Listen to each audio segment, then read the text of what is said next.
সেই প্রথম ৮ জন।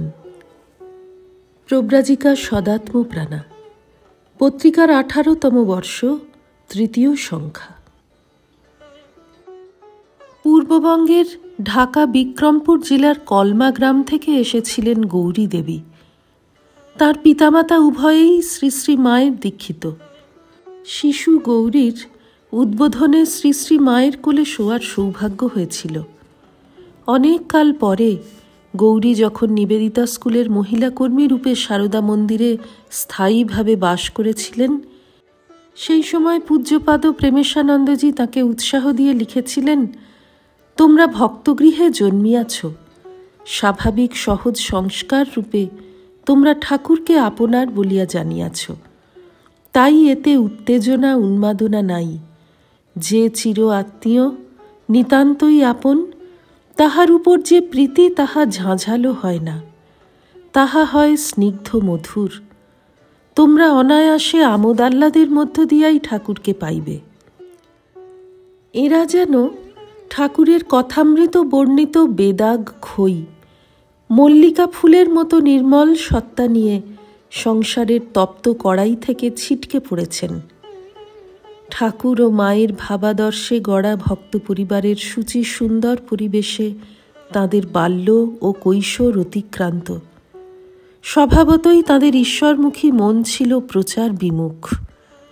ব্যক্তিগত জীবনের কথায়, বিশেষত অন্তরঙ্গ অধ্যাত্ম জীবনের কথায় সর্বদাই তাঁরা নীরব, সংযত। তবু কিছু কিছু তথ্য তাঁদের সংক্ষিপ্ত জীবন ইতিহাস, ব্যক্তিগত আলাপ ও স্মৃতিচারণা অথবা দেহান্তে প্রকাশিত পুস্তিকা থেকে সংগ্রহ করা যায়। এদের শুভ সংস্কারকে সঠিক পথে চালনার অনেকটা দায়িত্বই বহন করেছিলেন বেলুর মঠের প্রবীণ সাধুগণ। তাঁরা প্রত্যেকেই স্বামীজির মতো বিশ্বাস করতেন, ত্যাগ তপস্যার দেশ ভারতবর্ষে মেয়েরা উপযুক্ত পরিবেশ ও শিক্ষা পেলে আবার মাথা উঁচু করে দাঁড়াবে। মহাশক্তি স্বরূপিণী মা ঠাকুরুনকে কেন্দ্র করে নারীর প্রকৃত জাগরণ ঘটবেই। 1946 সালে রামকৃষ্ণ মিশন নিবেদিতা স্কুলের পরিচালনার ক্ষেত্রে বিশেষ সমস্যার সম্মুখীন হন। 1920 সালে ভগিনী সুধীরার আকস্মিক প্রয়াণের পর ভগিনী ক্রিস্টিনের অনুপস্থিতিতে সারদা মন্দিরের আবাসিক শিক্ষয়িত্রীরা সারদানন্দজির তত্ত্বাবধানে স্কুলের কাজকর্ম অব্যাহত রেখেছিলেন। 1946-এ প্রধান 2 শিক্ষয়িত্রী এবং বেশ কয়েকজন মহিলা কর্মী বিদ্যালয় পরিত্যাগ করেন।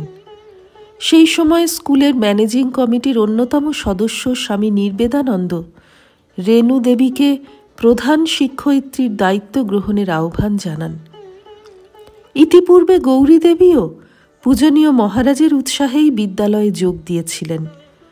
পিতৃতুল্য মহারাজদের আস্থা তাঁদের জীবনের গতিপথকে নিয়ন্ত্রিত করেছিল। বিদ্যালয় পরিচালনার ক্ষেত্রে সমস্যার মেঘ যেমন ঘনিয়ে এসেছিল, তেমন তা অপসৃত হয়েছিল অনায়াসে। নিবেদিতা স্কুলের প্রধান শিক্ষিকা কোনো পারিশ্রমিক নেবেন না এবং স্কুলের আশ্রম বিভাগের দায়িত্ব নিয়ে বাড়িঘর ছেড়ে সেখানেই আশ্রমিক রূপে থাকবেন, এই 2টি প্রধান শর্ত রেণু দেবী সোৎসাহে পূর্ণ করেছিলেন। পরবর্তীকালে তিনিই প্রব্রাজিকা মোক্ষপ্রাণা। শ্রী রামকৃষ্ণার্পণমস্তু।